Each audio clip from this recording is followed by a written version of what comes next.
Good evening. Good evening. It is Tuesday, which means it is time for CTS. We got the NBA Finals all locked and loaded. I went to the Celtics game on Friday and mushed them, but they did, of course, prevail. We'll check in on NFTs on Top Shot. Bidding is live. Jack, Andy mixing it up in the market. Let's do it.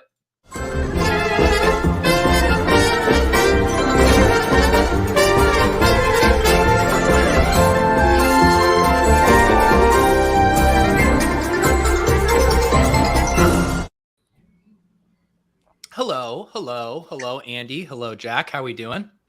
Good. How are you? We're doing good. I feel like there's this funny thing that happens with Tuesdays with CTS, and it seems like so much happens between shows where it's like, how do we get to everything? Or it feels like nothing really happened. And apparently we're in kind of the more nothing happened stage. Yeah, I feel like it's been a little weird with NFTs. Like, I think the Goblintown.wtf stuff is worth talking about because that's like, to me, it's like a very interesting case study kind of in NFTs. But yeah, it's not like anything totally insane has happened. The like bids on Top Shot, I think, are pretty big and something we've been waiting for a while. But I don't feel like people have been using it. I've been getting emails from Live Token of people bidding on my stuff. So it's definitely like there's at least someone doing it. But otherwise, not that much. Have you tried going through the process yet? I went through the process up until the point of bidding just to see what it was like.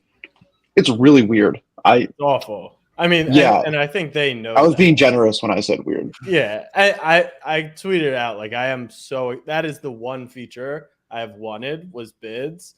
And so obviously I went through, and for anyone who I guess it's only out to a select amount of people, you have to go to someone's, you have to go to their profile, you copy their username, you go to your Dapper wallet, or your My Dapper page, you add on their username, which takes you to their effectively like Flow wallet, I guess.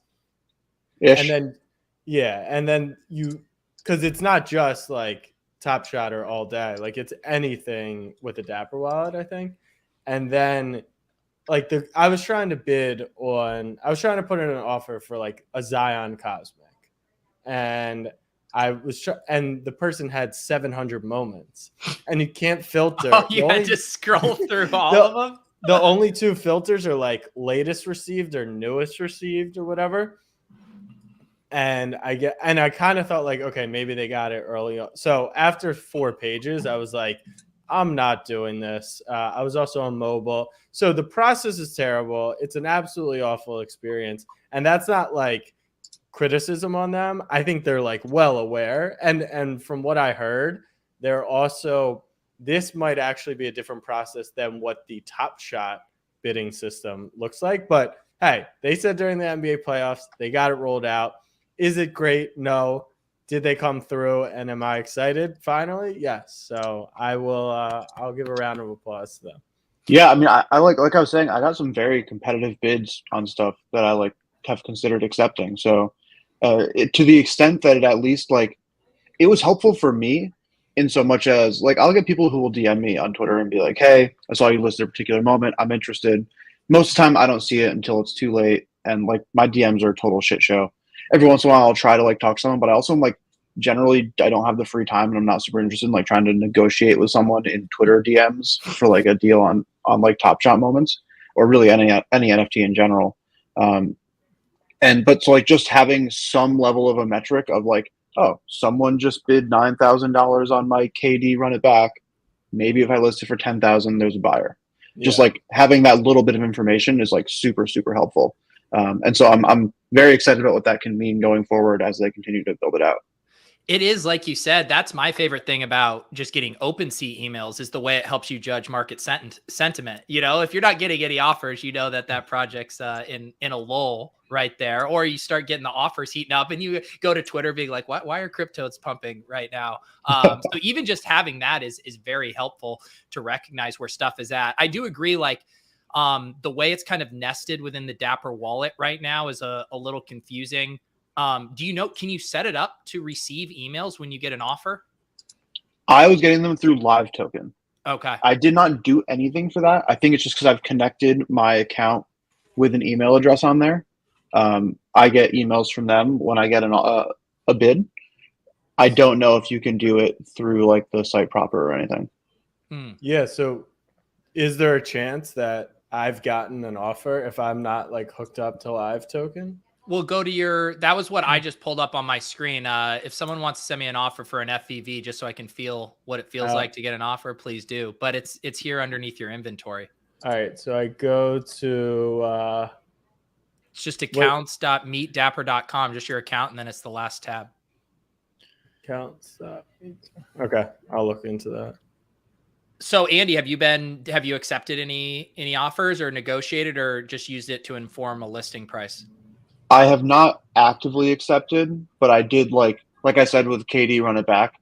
I saw I had someone put in an offer on literally all of my run it backs for a KD, and I was like, okay, someone wants to buy one of these, and so then I listed one, and it sold today, and so that was like a pretty great experience. So I listed it for like 10% more than they had bid, kind of like met in the middle between the offer and their bid, and it sold very quickly actually. So. All right, I have one bid. It's for my LeBron 23. Is it LeBron a clean $1 million offer right there? The prophecy. It's about 0.001% of that $1 bid. Serious? You're getting trolled? Yeah, and honestly, like people, I'm sure eventually that would be like annoying, but I don't know. I think like it's cool to see that they're finally playing in this game. Obviously, it's the second that they can do. I can put out a bid that says any serial number, 400 or under for $82 on this moment.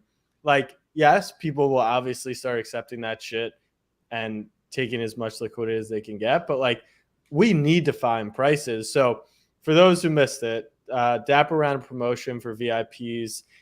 Deposit up to 10K, get up to $5,000 in credit. So I did go on a little buying spree today. I couldn't just like at 7:47, literally 7:47. I was like, I'm not going to do it. Like, I don't need any more moments. Yeah, and it expired today too, I think, for the record. Right? Yeah, it expired at 8 Eastern today. I was like, I just don't need it. My portfolio is like, we talk about rebalancing with Jenny. And then I was like, I had $4,500 in the account, so I withdrew it. So that made me feel better that I was only really putting in like $5,500. And I was like, so I'll get another $5K if I spend. And so I bought the Steph Curry 3-pointer when he broke the record. I was at that game. So that was like kind of, I'm a huge believer in Curry. It's the 75th season. Like, I've talked about Curry and Giannis before, but Curry's literally changed the game of basketball. I actually saw Brandon Anderson from the Action Network. He said one of the sports books had a prop. Will Curry make 8 threes in a finals game? And it was even money. And I think it was something like it's happened 6 times in the history of the NBA finals. And it was even money. So like, that's how good Curry is, whatever. So I bought the Curry one. And then I was like, all right, should I just be done? Like, I'll get $1,000. I can buy something else. I got my moment. And then I realized you could go on all day. And so I think Herbert is not the most overrated quarterback, just like overhyped quarterback. And I wanted to buy a Lawrence, but someone had scooped up the Lawrence for like 4K and the new price was like 6,500. So I was like, not going to do that. Although I think Lance is a stud, just too much risk on that. So I bought a Herbert legendary. I got 3 more Brady's. And I had like 2,800 to spend. I thought about getting quickly hollow. And I just sorted by like, what I had left. And I got a Jalen Green legendary rookie moment. The rookies in Series 1, those are, $20,000 moments. In Series 2, they're like 5K. And in Series 3, they're 2,800 for a kid who was absolutely fantastic. So I did get kind of suckered into it, but hey, this is the point of these programs, I guess, that they get you to spend that. No, it was smart. It was good. The conversation about the quarterbacks from a value perspective is really interesting because I've been thinking through it from the dynasty football lens because we've been doing some of those drafts. And like you mentioned Lawrence and how much uncertainty there still is with him, where you still have to pay like an early second round super flex startup pick for him. And then you slide up the scale and you get more certainty with Herbert, but there's still some risk. We don't know for a fact that he's like a future Hall of Famer. And then just a couple picks later, you get up to Josh Allen, Mahomes, Lamar. And it's crazy because it's only separated by a few picks, but the certainty levels of what we know about those guys is still so wide. Yeah. No, and I think about it from like a collector standpoint. And the only reason why I felt comfortable doing this is because I think Herbert is insanely overpriced in the sports card collectible market. But knowing that, I also know like what people think of him, especially in a collectible kind of lens. And in the collectible lens, outside of Tom, like if you were to buy their best stuff, like Mahomes more than Rodgers, Mahomes more than Peyton Manning, Mahomes more than Drew Brees. And that's just like people like the new, right? That's why Zion Ja over like Tim Duncan or Dirk or like true guys like that. They like playing potential. Then it's Josh Allen, and then it's Justin Herbert, if I'm not mistaken. So I ended up buying the legendary. I was in a time crunch. I tweeted out. People said, get the debut for $8.99 with the badge, which I probably would have done had I seen that. I would have stacked maybe a few of those. But I sorted at the top, and then the other I was at this game. So once again, like a little bit of a collector tie to it. It was one of the most ridiculous throws that I've ever seen.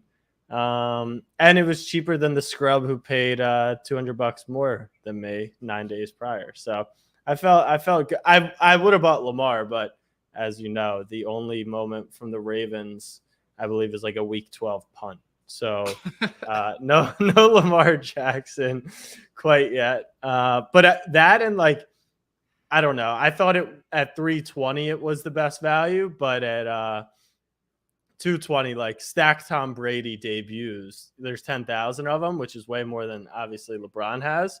But like, I don't know that, or 10,000. And then look at me, I rose the floor, $13. And if you do sort by highest price to lowest, there are like some Brady melts that are legendary, but they don't have his name on it. So if so you just got to go to like on the right, top right, newest listings. So you can't even search for Bucks melts? It's not... You can. Okay. But like, think about it. If you're a new... Yeah. So that's how do you search for it? All right, wait. I have like literally not even looked at all day. What is a melt? A melt. All right, Pete, go top right, newest listings. You see that? Just sort high to low. Okay. And then X out of the Bucks.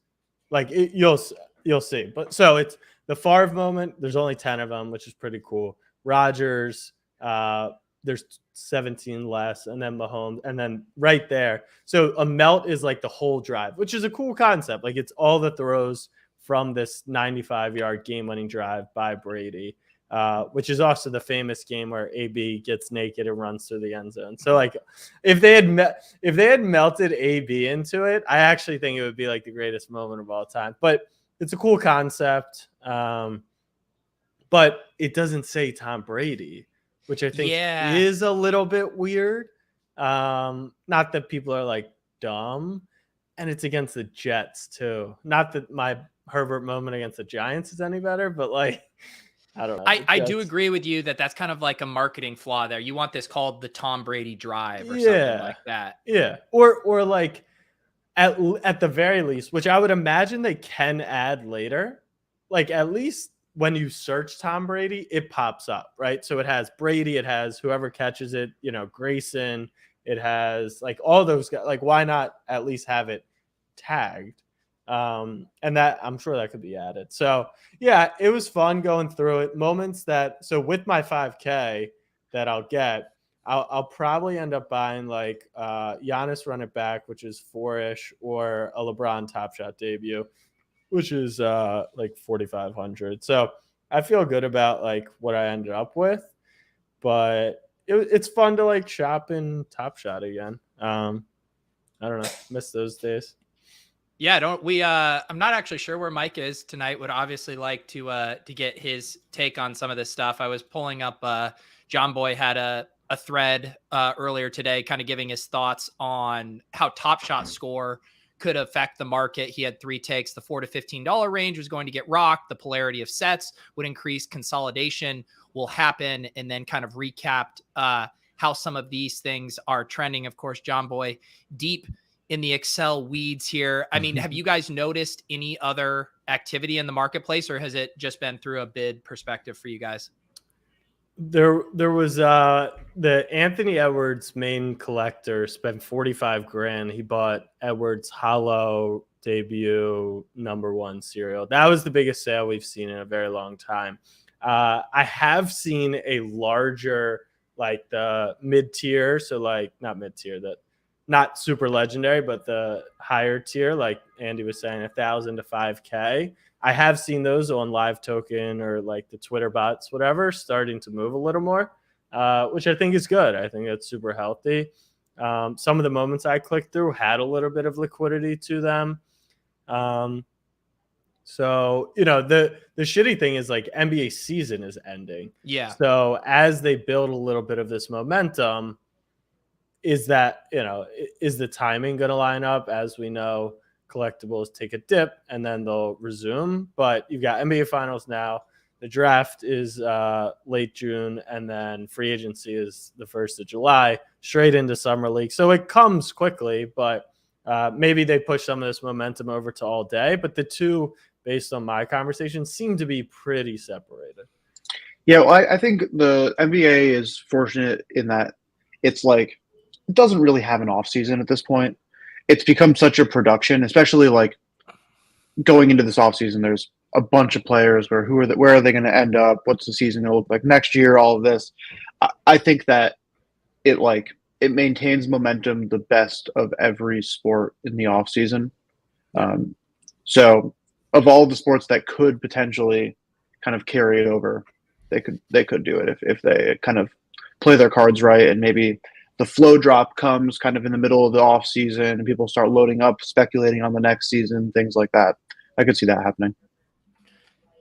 Yeah, and I know they did announce we're sadly not going to be out there for summer league this year, but I did hear they announced they're going to be out there again. I know our friends over at Team Hold are going to be out there, so if you're out there for summer league, definitely check them out. We'll I think we're ships passing in the sea, because I'm pretty sure the No Dunks guys are going to be out there this summer too. They keep dodging us for this game. Yeah. I'm thinking about going out there. I have some in LA possibly, so there is a chance I end up there. But I know that the rest of the crew were a little busy, and I would love for them to announce what that would be. So like it's kind of easier to gauge. Like if it's a kiosk like last year, obviously you don't, you know, that's not the reason you go out there. If they were doing something really, really cool, like maybe it convinces someone to, you know, go make the trip. It shouldn't be that hard to convince people to go to Vegas, but my dream for what the like Top Shot around Summer League could do, and I know they've talked about Top Shot Con or whatever, but get a bunch of us out there who do shows to each do a live show, hook us up with some of the rookies, players to come be guests there, have basically kind of different shows throughout the day. You could set up probably a pretty fun Top Shot scavenger hunt at Summer League. You complete it, you get a special pack or series, couple night events, parties, easy game.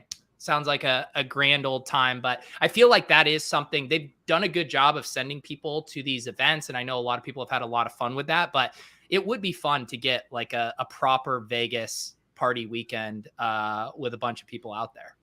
Yeah, like you get these people in the same, I mean, it's all this stuff like in collectibles, it's about getting people in the same room, sharing, like you create, it's not FOMO, it's because you're not missing out. It's almost creating the fear of not being like part of it. Not like that, oh, the price is going to hike and I'm not going to get that the moment. Community. But like funnily enough. That's my only dance drop I have it here. Sorry. Go ahead.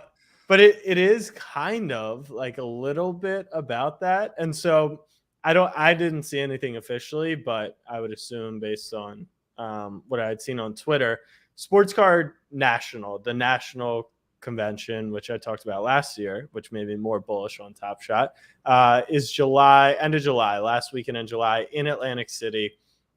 And I don't think Top Shot's going to have a presence there. And obviously it's a physical space for the most part, but like if they want to be considered one of the collectibles, like you should be there. And they were at the big sports card conference in Vegas in March. So I don't know if they plan on being there, but like that's a great opportunity to I still think like if you position to some of the top physical collectors in the world, like we'll onboard you. Don't worry about them being NFT, none of that. But like they have $10 million worth of physical collectibles. Even a single collectible is worth $10 million. Like you can get a Zion rookie to 50, for 17K. You can get a LeBron James to 50 for 100K. Like I just think that would be a big miss if they're not there. But more importantly, did you see where Daddy Roham was this weekend? I did not see where Daddy Roham was this weekend. Stop. No, I touched grass this weekend. So did I. No, I was outside too, but fun. See, I guess this is like the good and the bad of what I do for a living is like I'm always plugged in to a degree. I'm on his Twitter right now and I don't see any breadcrumbs. He's not. Trust me, it's not him. Who's the King Troll? AG. Do you guys follow him? Oh, was this like Roham was on like a yacht or something, right? No. Roham was on his yacht at the Monaco Grand Prix where Diplo couldn't get into the party onto his yacht because he was playing a private party for Roham and his guests. And like Roham walks over and is like, yeah, he's the performer. So I mean, let's see if the tweet is still up from him. Hang on. I just found it. The Diplo TikTok. It was in the Club VIP's Discord. I missed it before. Yeah. Pull it up. I literally saw the orange face that the guy's owner of thing. I saw you said come to the home. I saw it online. The boat's empty. It's still empty. It's still empty. I'm gonna Chick-fil-A. Look this guy. Wow. What a slow roll to get to Roham there. Do we think it's Roham's? It's his own. Like he owns it or he rented it? I believe he chartered it. You can actually look up like who chartered. I think he chartered it, but it was like a $250K charter for the weekend or something. Yeah. Like, so. I mean, first of all, just amazing. Like, there's so many. If this happened in peak Top Shot, like it would have been the funniest thing in the world. Now, obviously, it got taken two ways. AG, who's like a Top Shot troll, is like, he rugged us. He took all our money. Look at him celebrating on a $250,000 yacht with Diplo, private performance. And then there's the funny part where like, he's going to perform on this yacht and no one's on it. Like there's hilarious digs that could be made there. And then there's the positive side and people are like, look, he's buddied up with, one of the biggest artists in the world. He's on this yacht. Like they've got the money.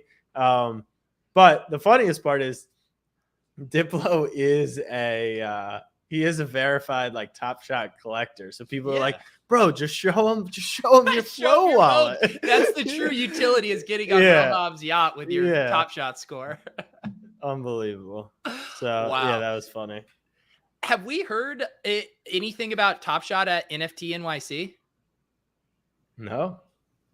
That's another, use this as a chance to mention our live show at the Underdog offices are 3 weeks from today. Got confirmation that Andy's schedule freed up. So now Andy is ready to rock for the show.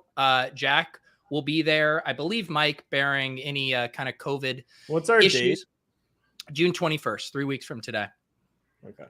Oh, it's on Tuesday. And I'm just going to tell anyone who's in attendance that you are catering Jack's tendies for the crowd, right? Oh, man. Are we live in Brooklyn? We are, right? Yeah. What? Don't ask me where your fucking tenders are, dude. I thought you meant it as the show in Brooklyn. Yes. No, hold on. Let me just clarify. We should be live in Brooklyn, if not by next week. Hold on. Astoria's Queen. No, Harlem, Newark. Nothing yet. All right. I got to make sure we're up to speed. But it's a bummer Mike's not here. Our rev numbers have doubled. Our revenue has doubled over the past week because we made a few tweaks to the thumbnail, to the titling. People knew, like my audience knew Snapback Kitchen, right? What they were going to get because of the incredible content I've done around it. But if you were a browser of an Uber Eats or a Seamless, you didn't know what Snapback Kitchen was, so you weren't going to click in. So now I think it's like Snapback Tenders and Mac, and it's crushing right now. So very exciting. Hopefully can get a tender report from Mike by next time he's on here. Yeah, you should have gotten Mike to invest in Snapback Kitchen because he was very bullish on your revenue. He was very bullish. Yeah. So I did share today in the Club VIP Discord a form for interest to attend that live show. We are going to have some spots available in the Underdog offices. I think it's going to be a very fun time. We're going to have the live show. They invited us to have some drinks on their rooftop after. So if you are a Club VIP, you're in the Discord, I did pin that in there. Please fill out that form. Even if you think you're a maybe, it'll help me just gauge a head count, make sure that we aren't oversubscribing this list, and also making sure we can get in any plus ones, etc. So fill out that form. Very much looking forward to that. The show is going to be doors will probably open around 6. We'll do the show around 6:30 and then do some drinks after, probably from like 8 to 9ish. So if that sounds up your alley, if you're in New York or Brooklyn for NFT NYC, please hit us up. We would love to have a drink with you. We'll have to figure out what we're going to do for the show. Definitely some lauding things. I'm sure we can come up with some fun stuff. Yes, Willis. We can get Jeremy to hook us up with some Los Dos, I'm sure. Dick Chuck, great username. Snapback Kitchen is in Texas, but it depends where you are in Texas. Don't ask me. Just go to the website, snapbackkitchen.com. Thank you.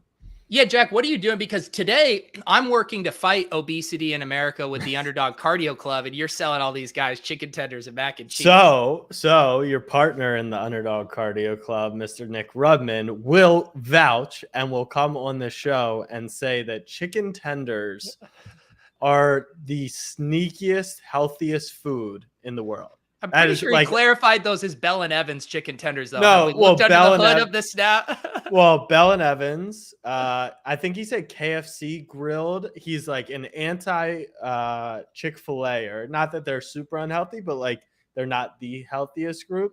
We'll have to give him some snapback tenders, have him break it down and see if they're healthy or not. But I'll be on the Stairmaster at like 8:30 tomorrow morning if anyone wants some of that sweet expected value.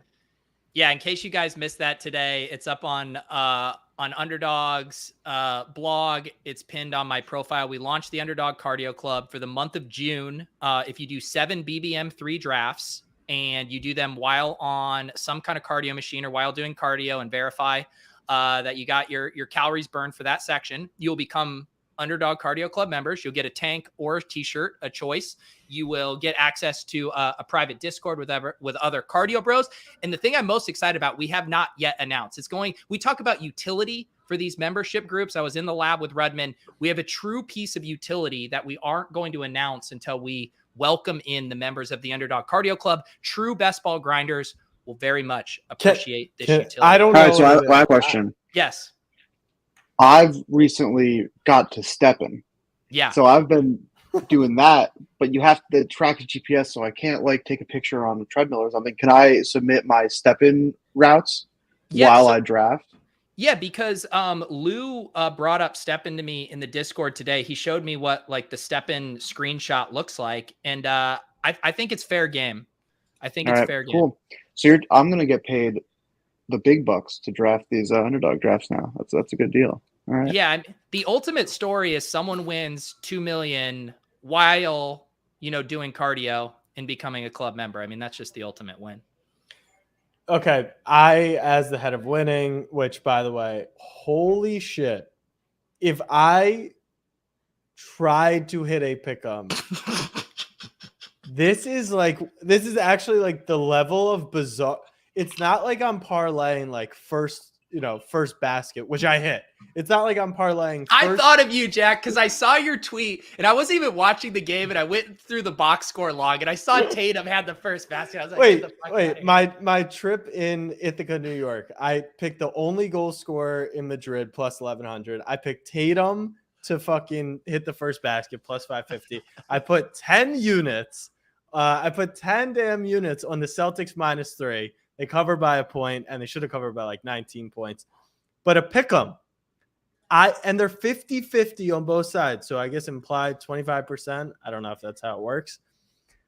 I haven't hit one since I think since the first round of the NBA playoffs. I'm not kidding. Like, I have not hit an NBA pick'em since the first round of the NBA playoffs. It's actually insane. But as I was saying, as the head of winning, I don't know what this prize is.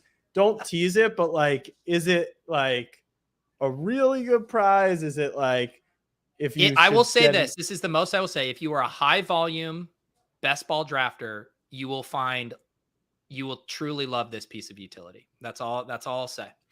Is it better than the 2 cacti I received for max entering? Yes. I would need Sam to let me know how much those cost from Wayfair to get kind of a monetary valuation, but I feel pretty confident saying this piece of utility will be worth more. And it's for everyone or one person? No, everyone who becomes a member. This is my thing though. When we announce this for the Underdog Cardio Club, don't come running to me and say, "Oh, I would have done the drafts had I known I was getting this." That's all I'll say. I will say, Jack, too, I tried to fade the head of winning. I went to the Celtics game on Friday. I asked for picks. Do you know how nice it is with the pick'em slip sharing to just go in and you could just click the opposite of the entire share? Well, I deleted that part, I believe. No, I left it. It actually, the auto tweet is like tail or fade. It doesn't matter. Like, this is fun or some shit. So yeah, my picks went 2 of 5 or something. Yeah. Or 3 of 5. So it didn't help any. Yeah, it didn't help anyone.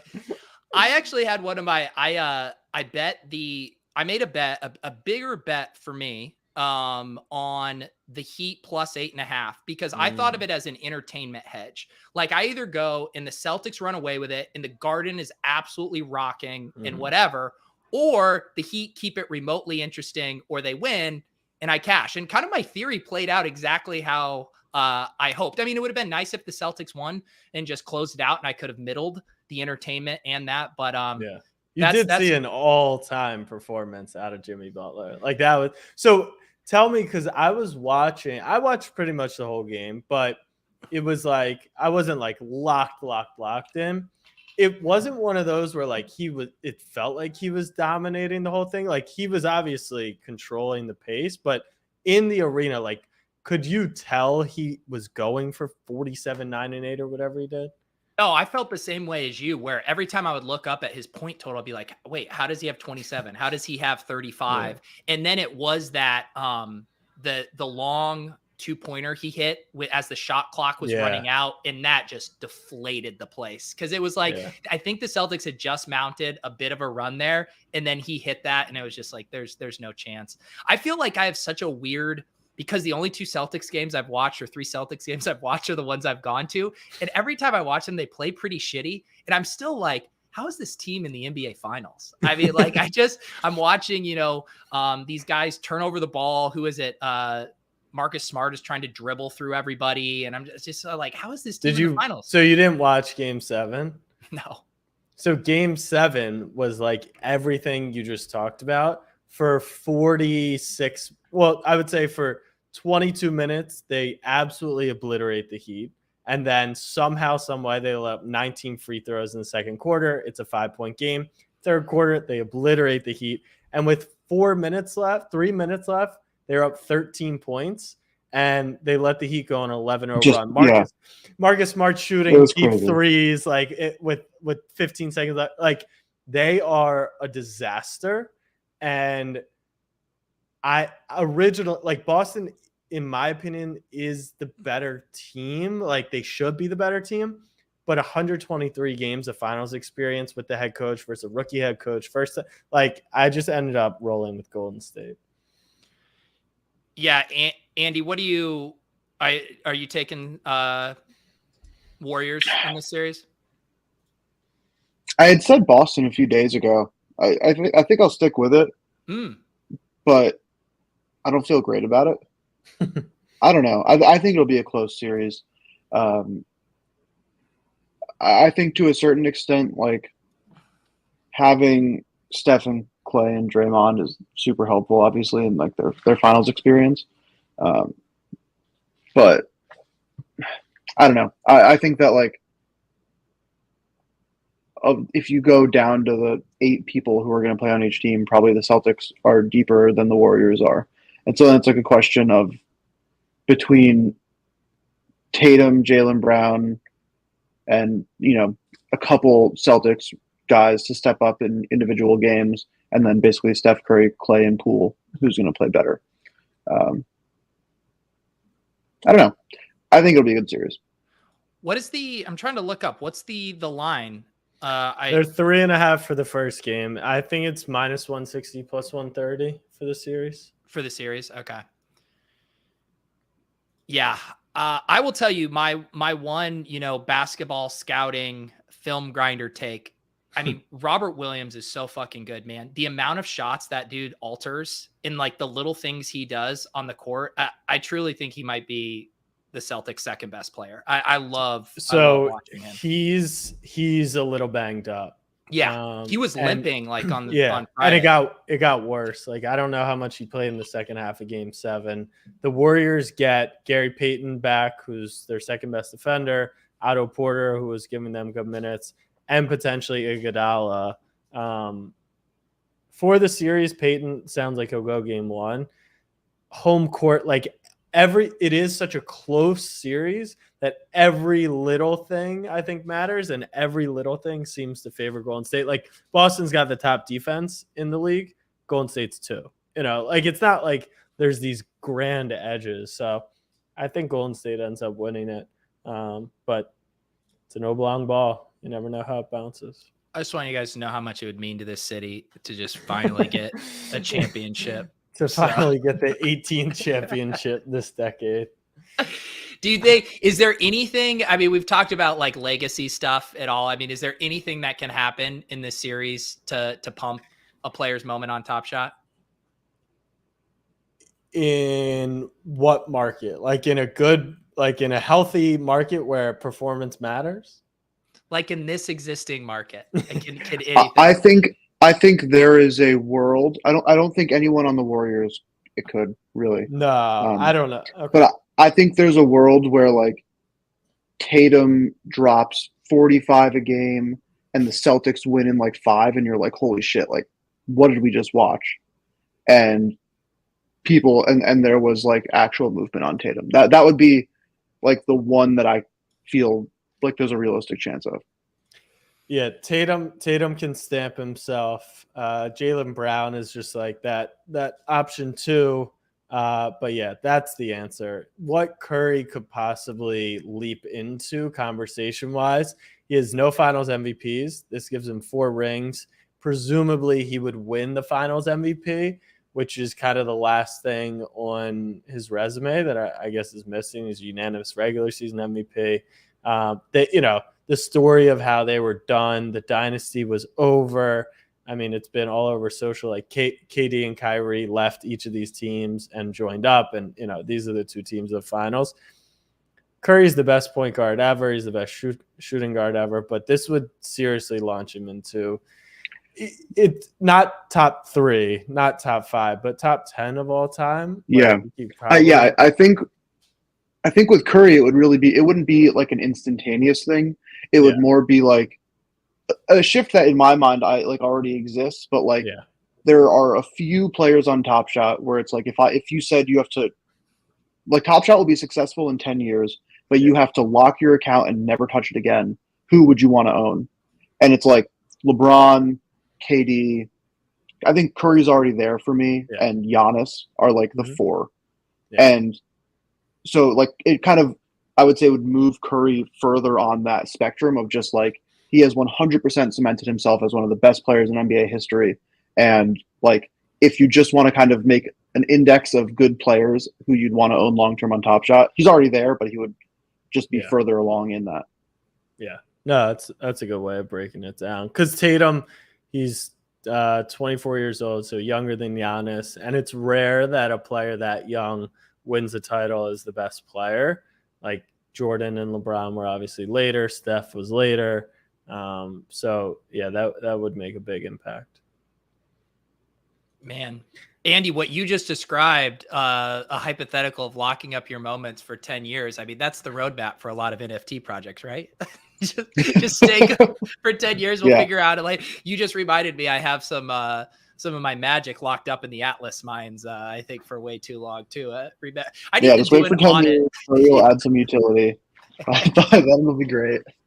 I think Poker Pro Eric's comment, it's not stupid. I just think it's like, one, I would say it's naive to think that we don't grade and rank and rate these players based on some of their team accomplishments. But it's the same thing when people say like wins aren't a quarterback stat. Sure, like there's so many, but who is the most impactful player in those wins? It is the quarterback. It's almost like square, rectangle, rectangle, square. So same thing in the NBA. Like, sure, so much shit has to go right for Jason Tatum to win. But at the end of the day, if he is 24 years old and he is the finals MVP and he does average 30 in the finals, like that is how he will be viewed. So that's my thoughts on like a team achievement.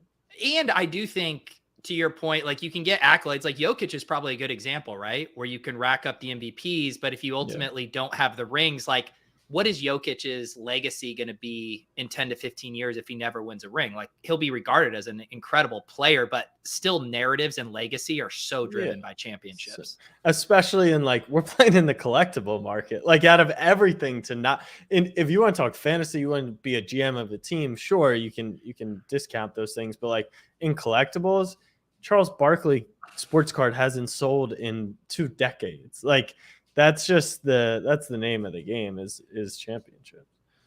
Yeah, Jack, describe the impetus for your StreamYard name tonight, other than this just being a normal bit for you. Yeah, we do our live podcasts on StreamYard, so this is from last episode, but my rankings, the top 5 quarterbacks, not system, not this year's performance, not long-term. Patrick Mahomes. Like Lamar Jackson is better than Josh Allen. Tom Brady. I don't know if Patrick Mahomes, Aaron Rodgers. You're just doing in a vacuum, pure skill. In a vacuum, pure skill. Patrick Mahomes, Aaron Rodgers. And wait, is this is ignoring age or including age? It's like only for one game tomorrow. One game tomorrow is what it is. Yeah. So it's like the Bill Simmons aliens attack. Yeah. Prompt. Pat Mahomes, Brady, Rodgers, Lamar. It's got to be Herbert or Allen. No, I was gonna think maybe Watson. No, come on. I think people are forgetting how good Deshaun Watson is, though. They're not. Yeah, I mean, those like first round playoff exits were really something special.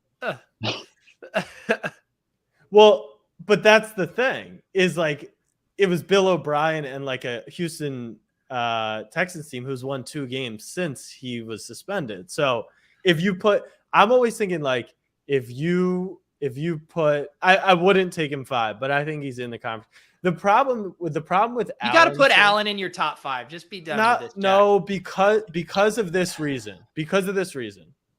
Look at the leap he made in Dabble's offense with Stephon Diggs, and we must acknowledge the recency bias of the one game against the Chiefs. Allen had a very, very, very, very, very up and down season. As we saw by his by the little exercise I did, he had worse throwing the ball numbers, passing numbers. Now legs are absolutely part of the game than Kirk Cousins. So like I just think there's like I would almost lean Herbert, like from a pure talent and skill ability. Like I almost lean Herbert over him. But look, that's everyone in the comments is gonna be like, you're an idiot. Like the Bills are still the favorites to win the AFC. They'll dominate. Their roster is loaded. Like he'll have a spectacular year. But all I'm saying is like put Justin Herbert in Daboll's offense, and you could get the same results. And we are putting so much on that last game against the Chiefs. If we are going to really take this alien hypothetical seriously, I mean, we don't know how big these defensive linemen aliens are going to be. We're going to need a formidable man in the pocket. I need a 6'5", 250 Josh Allen or whatever, shredding off aliens. I mean, Tom Brady's he's curling up into a ball as those aliens bear down on him. But those aliens, even if they could teleport, can't get to him because the ball teleports out of his head. Aaron Rodgers is so special, but he's like the definition of like, yes, wins aren't a QB stat, but he's a loser and Brady's a winner. And I think, and this is just my opinion, I think there is something to sports to like, these are humans and it's not just computers. And Brady is that difference maker. Like when they were coming back against the Rams, it wasn't that he made spectacular plays. It's almost just like there's a belief that they could actually do this fucking insane thing, as opposed to the Packers. Like the same belief was that at a moment's notice, the Packers would choke against the Niners, and that's what they did. Rodgers just a loser, but he's super talented. Willis is like the most calm, well-mannered individual, and you have him absolutely riled up with this. And that's what I'm saying is that loss wasn't on Josh Allen. What I was saying about that game is people have a very short memory, and the last time we saw Josh Allen play, he was the best quarterback in the world. The last two games we saw him play. But if you remember like week 16 or 17 against Atlanta, like he threw 4 picks, like he just had this crazy up and down season that all we're remembering is like, oh my God, he threw 10 touchdowns in 2 games, which is fucking nuts. But I mean, he has Gabe Davis. Andy, who would be your top 5 QBs? Yeah, so I don't think I do like Lamar Jackson more than I think that like some people discredit him. He does not make my top 5. Drugs are okay. That's fine. Like I think it's probably I think it's probably for one game next season. Mahomes, Brady, Rodgers, Allen, and this is where Jackson really disagreed with me, Herbert. And then, like, I think there's this group of quarterbacks that all kind of meld together for me of, like, Stafford, Jackson, Burrow, Watson, where it's just like they're all good. Kyler's name too. Kyler as well. No, just like that, we're going to stop right now. No, Kyler's in my top 5. Stop. No, I'm starting. I think there's a very serious argument for Lamar Jackson that like teams did not know how to stop him for a season, and he has since just not been as good because teams figured out how to stop him for the most part. And so like I think a lot of like it's like the opposite of recency bias of like, oh no, he was this one player for a season and like in that season was awesome, but like a lot of other quarterbacks have also had similar stories. And so like I think he's a good quarterback. I think he's a quarterback you can win a Super Bowl with probably. But I don't think that he's ever going to have a season like that again. No, he won't. I mean, it's impossible. He's the most efficient quarterback of all time. But I don't hate those rankings. And this is where it's a little complicated because you look at like who's his OC and who's his top weapons in the past. And it's just like, give him Dabble and Diggs, and like let's just see. That's the dream.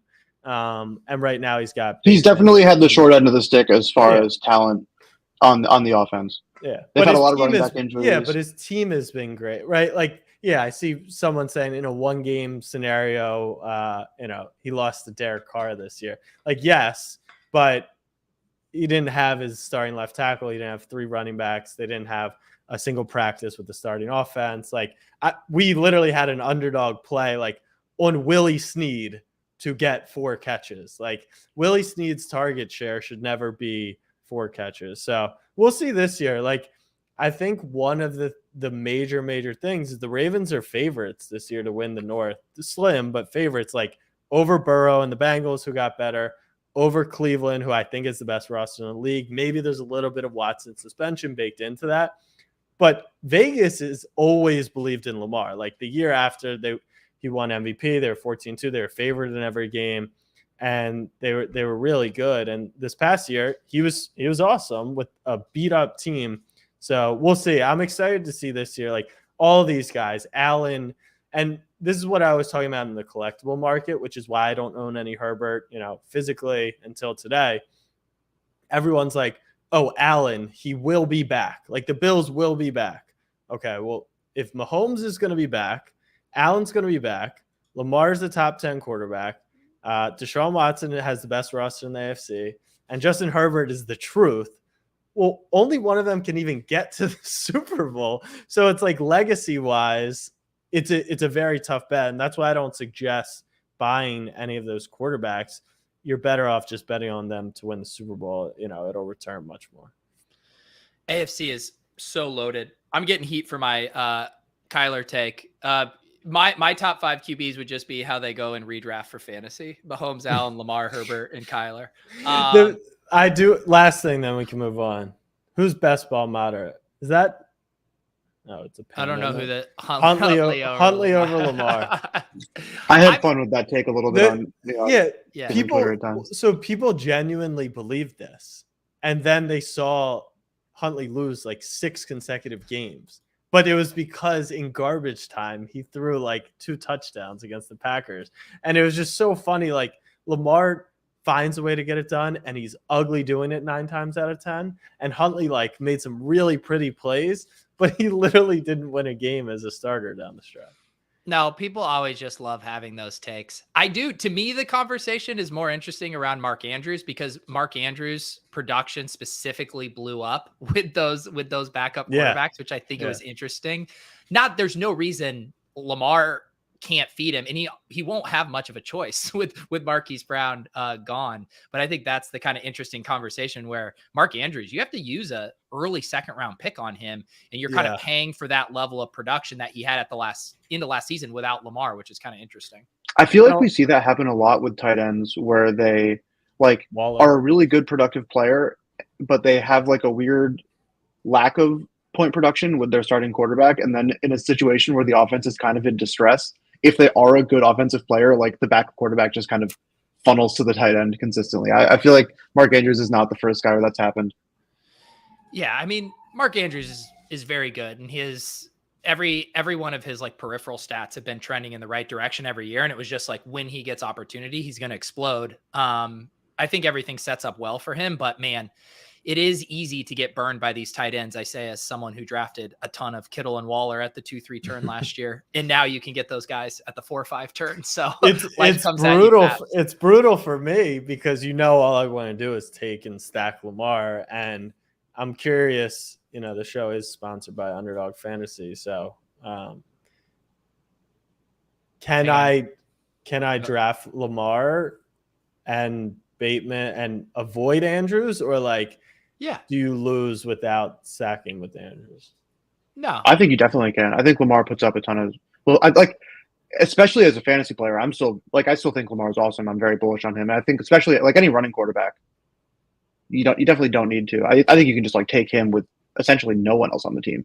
Yeah. And just kind of be like, listen, they're gonna have a bunch of random players who are gonna catch passes, but really all I want to bet on is that Lamar is gonna put up points. I think that's fine.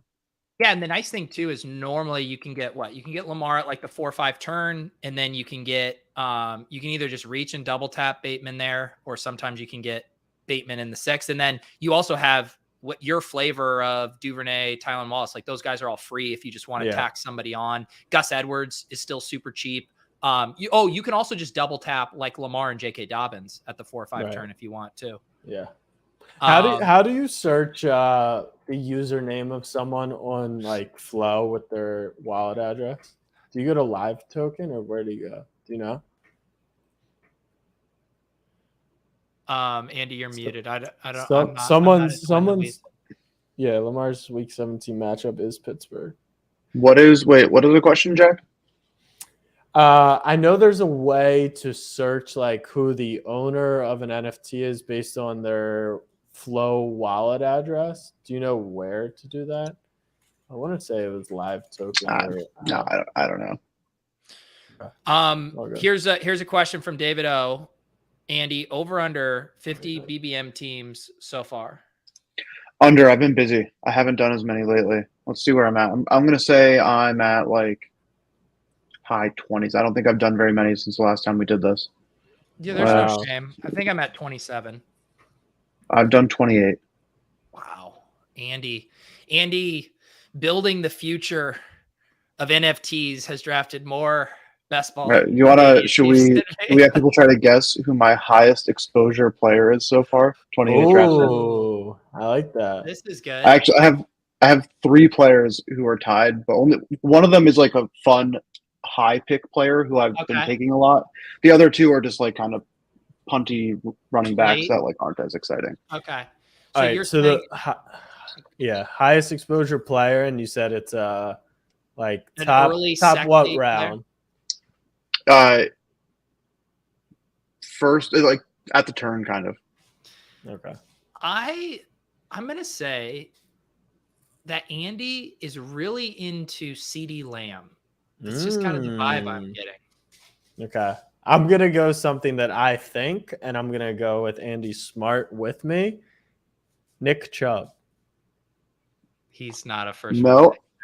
Yeah, he's just not high. He said at the turn. But he's a 2-3 turn pick, not a 1-2 turn. I do like CD Lamb a lot this year, but it is Devontae Adams. Okay. There you go. I'm really bullish on this Raiders team. Yeah. I'm excited about that. Yeah, someone left a comment on one of my best ball videos, and he's like, why are people letting Devontae Adams slide to the second? It's not like Nathan Peterman's his quarterback. And I was like, yeah, I kind of agree with that take. I mean, are you when you get Adams, are you going out of your way to stack Derek Carr, or is that not a priority for you? A good chunk. So granted, it's only, like I said, it's only 28 drafts, so it's not that many. So I have him in 25%. I've also been significantly over of my 28 drafts, way more between picks like 8 and 12 than anywhere else, just by like luck.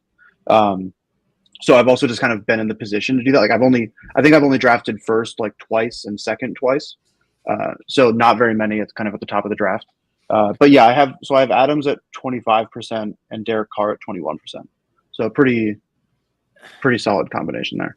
All right. And then you said we had to guess 2 kind of later round running backs for you. Yeah. So these 2 are also tied at 25%. I mean, honestly, you're probably never going to guess them. They're not even starting running backs. No, but tell me. We'll get that. Like this will be very easy. After round like 15, like that deep, or like after round 10. Yeah, pretty far. One of them is like he's my last running back taken in a 0 RB situation. Zamir White. Oh, so he is high. He is high for me, but not that high. I was gonna say, if you're stacking Raiders, like it has to be Zamir. Yeah. Okay. I haven't taken a lot of Zamir White. So I don't even really know how to appropriately explain. They're not. I guess they're not that low. I don't know. They're in that. I know the range. Can I get one more clue? They're not starting running backs. Are they younger, like rookies, sophomores, or are they more veterans? So let me check with one of them. I don't even totally know. Yeah, they're both decently young. I think they are both still probably on their first contract. Yeah, they're actually. I just looked at their age to be sure. They're both 23 years old. So. All right, I will guess Kenny Gainwell. That is one of them. That is. Boom. Jack, you gonna bring us home on the other? Who's in that Gainwell? Oof. The rest of those are all older in my head. I have 2 other guesses in that same range. Jack, I can go ahead. I think it might either be Nyheim Hines or Khalil Herbert would be my other 2. Yeah, guesses. Herbert. I have been taking some Herbert, but it is neither of those two. Okay. This one is a weird like conviction thing for me. Jack, but- one more guess. I'll give Jack a guess and then I'll. Okay. I don't think it. I liked Clay's guess of Ramondre, but I don't think it's that low. He's right? more expensive than those guys. Yeah, I like Ramondre a lot as well as a Pats fan, but So round 16, 23 years old. he might be a little bit higher of a pick than Gainwell is. Thinking about it, but I'm not totally sure what his ADP is. Is it? I know current ADP. Melvin Gordon, 144. Look it up. Oh no, but I do like that one as well. Melvin Gordon's too old for that. Yeah, it is Michael Carter. Oh, someone guessed. I saw that in right here. Yeah. Yeah. Is he? Yeah, but he's like, yeah, he's a bit above that 0 RB range. Yeah. He's like, what, pick 130-ish or so, 140-ish. Ish, yeah. Yeah. I just like him because like I think Breece Hall is going to be great. Yeah. Awesome player, but he's still a rookie. You never know. Maybe it takes him some time to adjust. And like I think Michael Carter's a fine running back, and like as a backup, will probably get some goal line carries and score some touchdowns. Yeah, I don't.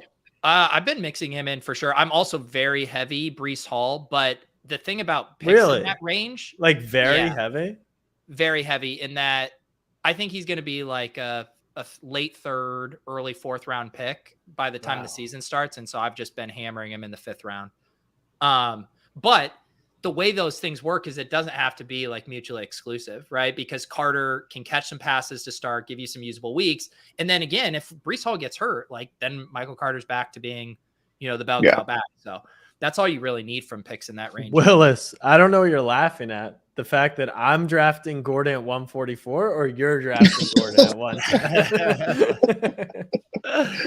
1. Melvin Gordon is unfortunately on the Broncos. He is harshing the mellow of every Javonte Williams stan out there. Let's see. One thing I wanted to talk about with NFTs, and this was my like MBL moment, Andy. I knew the Goblin stuff was going on. I was legitimately shocked when I went and looked at their floor price. It's at 4.5 ETH right now. Jack, are you familiar with this? It's absurd. I am. And I've gotten good at knowing. I don't ape in unless it's crypto fuckers bidding against Steve Aoki, but I don't ape in. But I do know.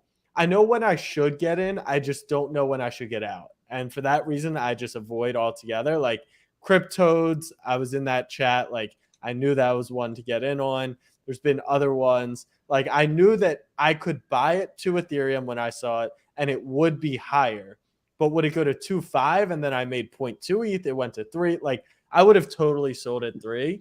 Am I shocked that these took off? Like absolutely not. Like this is the most crypto Twitter thing in the fucking world. So Andy, explain to people, because all I know is I've heard a few clips on Twitter of these guys on a Spaces just making goblin noises, triggering some people, much to the delight of other people. Give us the TLDR on goblins. Yeah, so I mean I don't have that much context because they haven't really given very much. These things launched as a free mint. They eventually got minted out. They were trading pretty cheap for a while. And then, like, people started to buy some more because they're like, it's really fucking stupid. Bear market. What else are we going to do? And then they go on this Twitter Spaces and they just make goblin noises for hours, for like 5 hours straight. They're just making goblin noises. And there's like 2,500 people in this Twitter Spaces listening to them just make just literal nonsense noises.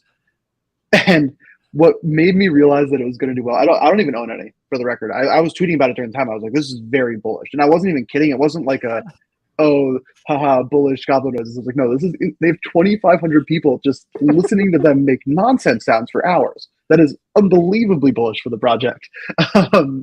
But what was I going to say? No, I think what made me realize that it was going to do well was a lot of traditional NFT people were getting really triggered by it, who were like, they're like, this isn't real art. What they don't like, they're, people are buying this thing, and there's like I saw people like being mad that there wasn't a roadmap and that they were like buying this stuff, and it's like, what are you talking about? I like got into an argument with this one guy on Twitter, and I was like, you want them to have a roadmap? They haven't said a single word in English yet for the entire project. Start the DI protocol. Let's eat. Oh yeah. Yeah. Oh, actually, with DeFi, like, were you guys thinking about like dropping a token? Dropping a token.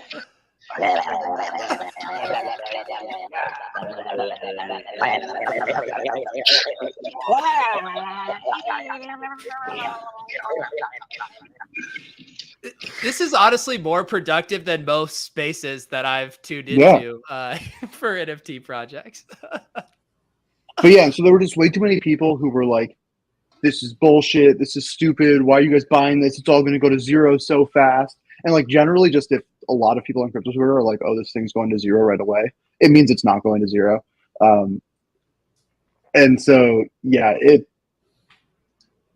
they're hilarious. I don't know. I have nothing else to say. They're great. I'll probably buy one at some point. If they ever dip, I'll buy one. It is crazy, right? Where it's like, we talked for a month kind of about like the meta shifting to the blue chip meta. Like, what is Goblin? What meta does Goblin? That's a blue chip. Don't disrespect. I think that don't you? They are the blue chip meta.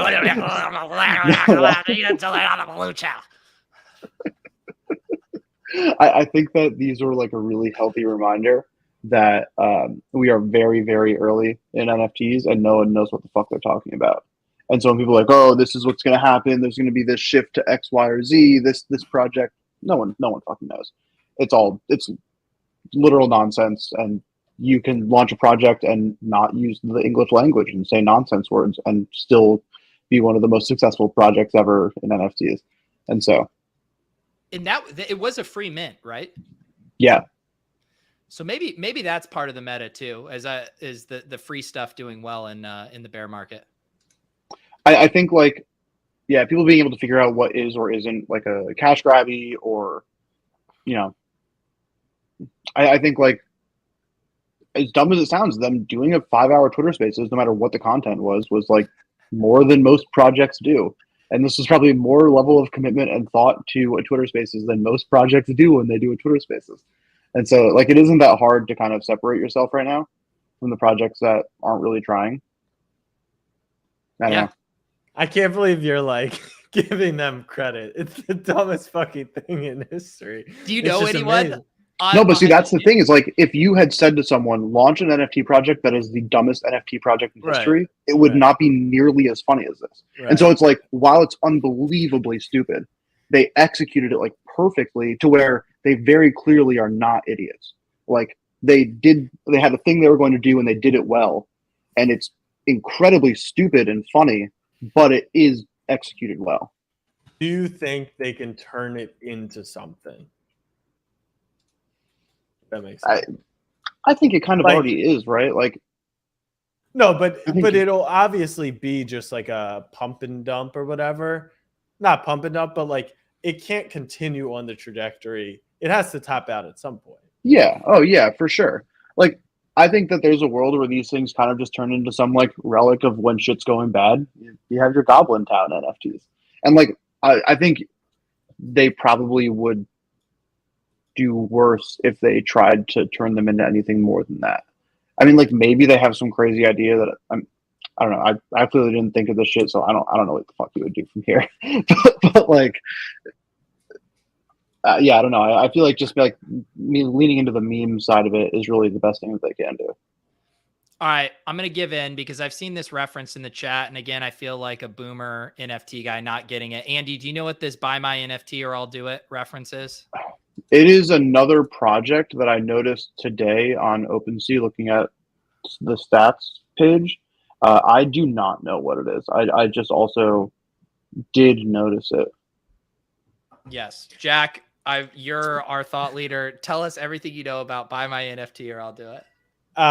Before I do that, let me drop the best piece of alpha that I'll ever drop on this show. Are you guys ready for this? I need like a yes, I'm ready. So I did a video for Bleacher Report.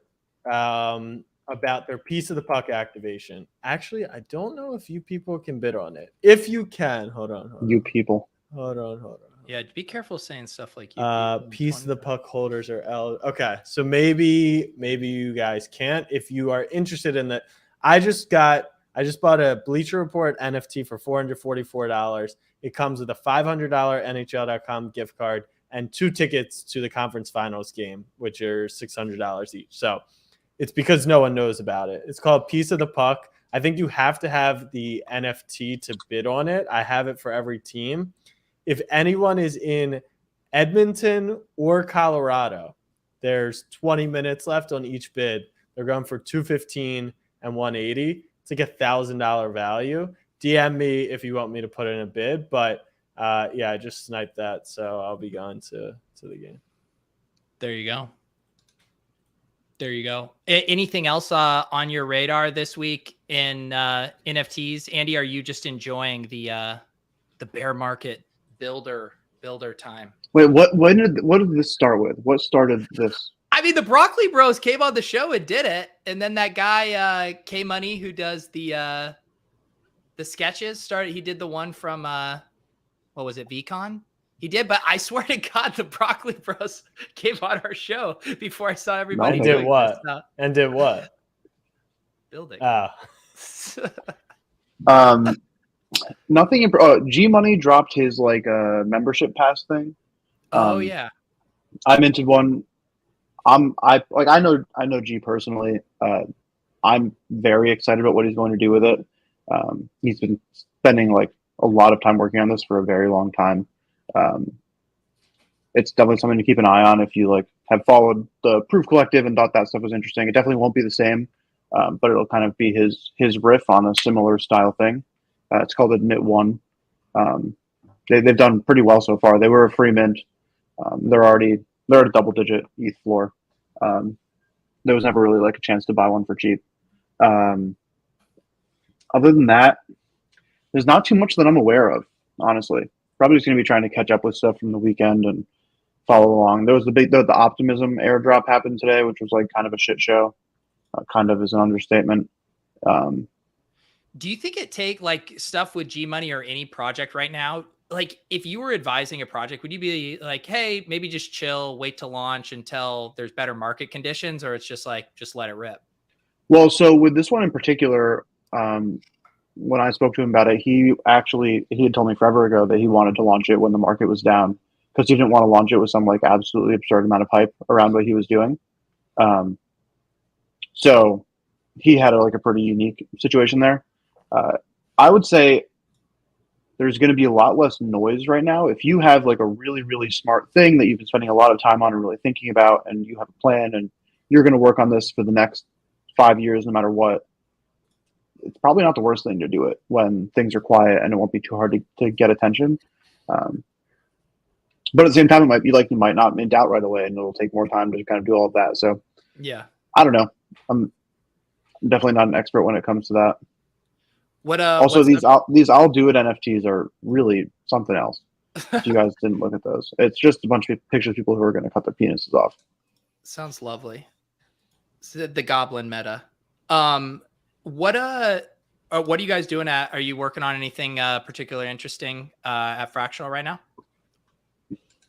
We are kind of in a little bit of a weird lull where we're finalizing a lot of stuff for our kind of second version and things there, and getting ready to hopefully launch that this summer. So nothing super crazy coming up in the short term, more so just kind of heads down, kind of finalizing different things. But pretty excited about what we're making. I think people will like it. Very nice. Are you guys doing any events or anything at NFT NYC, or are you just going to be popping around? Nothing too much. We're gonna have a smaller dinner with some a friends and family dinner with some of our investors and stuff, and then generally just hopping around. We were gonna sponsor one party that ended up kind of falling through, which is why I'm able to go to the Underdog thing.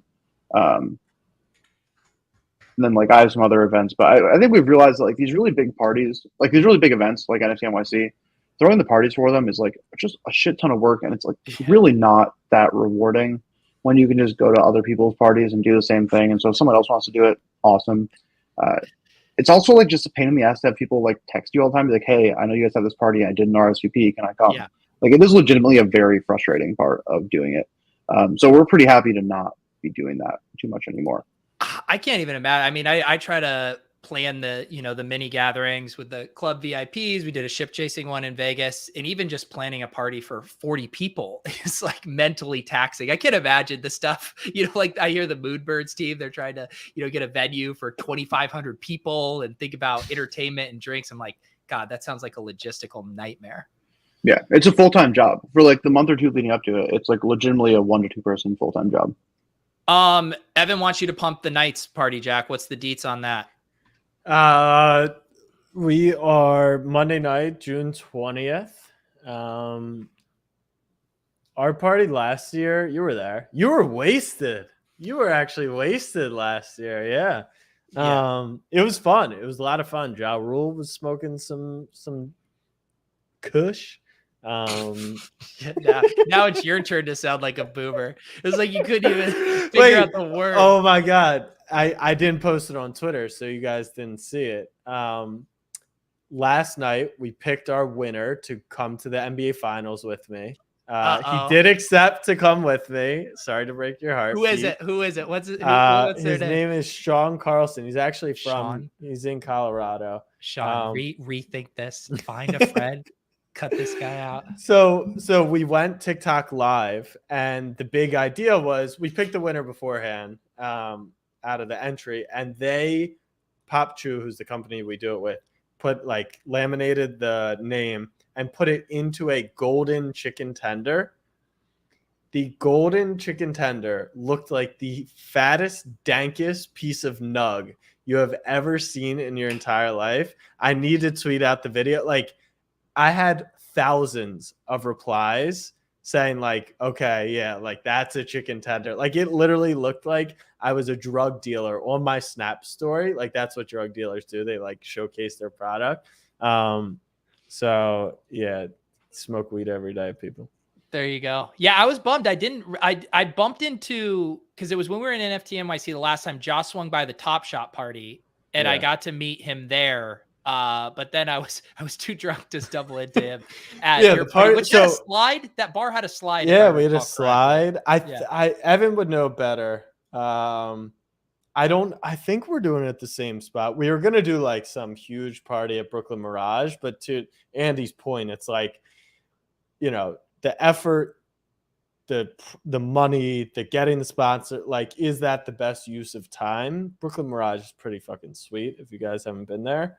Are people coming in town from chat? Are we going to see some of our people? Yeah, I mean, I was circulating the forum. I know there's a good bit of VIPs. We got some of the club MGMI guys who are going to be bouncing around. So yeah, I think we're going to have a good crew out there. Cool. Okay, hold on. I'm going to tweet out the tender so everyone can see. Is this okay? Is this the same place? Was that the same bar, Slate? Yeah, same spot. I think, and I think we might have more room this year. I like Slate. Upstairs. It's a dope spot. Yeah. I got to hit that slide. Need to hit a spliff with Ja. Here's the. All right. Here's the picture of the bar with the slide. There it is. And what did you just post on Twitter, Jack? Hold on. It's uploading right now. Hold on. We're almost there. Come on, Wi-Fi. Do you guys have Spectrum? No. And yeah, it's total shit. Total shit. All right, go look at the video. So they spray painted a chicken tender gold, and this is what it came out to be. This is for your kitchen? That was just to open it and reveal the winner. It literally just looks like some really nice marijuana. But yeah, I'll be at Game 5 if any people are in that area. Fran. Okay, wow, you didn't pick the Celtics. You could have dinner with Pete as part of the big victory package there. I should have. So I got invited to go to a NASCAR race, my first ever NASCAR race in Sonoma that weekend. So I was like, all right, 2 birds, 1 stone, we'll knock it out. I should have. I should hit up. So Derek White and I, like, he's been on our pod a couple times. We're pretty close with him. I'm not going to ask him for finals tickets. Did you see what Tatum and Jaylen Brown were doing on the plane? They were like fucking with people because obviously they make the finals. They get hit up and they're like, the tickets are $1,000 or you support from the crib. Don't hit me up. Like, you know, it's the same thing. You hear the Super Bowl Super Bowl ticket stories all the time. So no Boston. Because you know what's funny? Not that San Fran is easy to get to. Boston is not easy to get to from New York. Like, it's a quick flight, but you can't like just hop. It's a pain in the ass of a trip. Yeah. Foxborough scarred me. It fucking scarred me. Foxborough sucks to get out of. It was the worst experience after the Patriots Bucks game last year. We literally just sat in the parking lot for like 2.5 hours. Yeah, I forgot we were. Oh my god, it was the worst experience of my life. So, yeah, but I mean, let me give you some a content play. We might be going to every Monday Night Football game this year. One of the games is in Foxborough, Pete. So if you do want to join. I will be chicken tendy suite. I don't think suite's in the budget yet. Wait, you're gonna go to every Monday night game? We're putting together like a content activation where we fly out Monday morning and fly back Tuesday morning. Every game we'd miss at least one. We'd miss I think it's one of the Cardinals games because we can't do it. I'm actually going to Winning, Germany for Underdog. There's a town called Winning, Germany. So I'm going over there as the head of Winning. It's 15 minutes away from where the Bucks Seahawks game is. So I'm doing that. So I wouldn't be able to make it back in time.